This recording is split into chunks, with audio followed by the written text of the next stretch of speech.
lundi de la 4e semaine du Carême.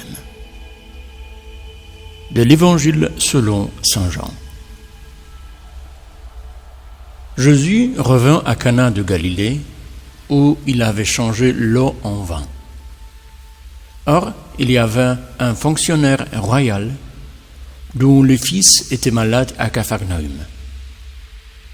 Ayant appris que Jésus arrivait de Judée en Galilée, il alla le trouver et lui demandait de descendre à Capharnaüm pour guérir son fils qui était mourant. Jésus lui dit: « Si vous ne voyez pas de signes et de prodiges, vous ne croirez donc pas. » Le fonctionnaire royal lui dit: « Seigneur, descends avant que mon enfant ne meure. » Jésus lui répond: « Vois, ton fils est vivant. » L'homme crut à la parole que Jésus lui avait dite, et il partit. Pendant qu'il descendait, ses serviteurs arrivèrent à sa rencontre et lui dirent que son enfant était vivant. Il voulut savoir à quelle heure il s'était trouvé mieux. Ils lui dirent: « C'est hier, à la 7e heure, au début de l'après-midi, que la fièvre l'a quitté. »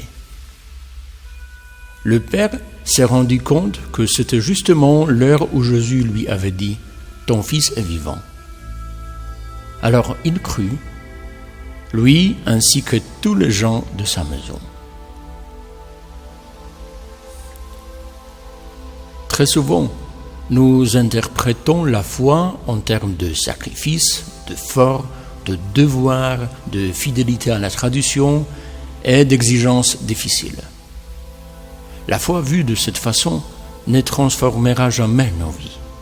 Cela ne mènera à aucun miracle.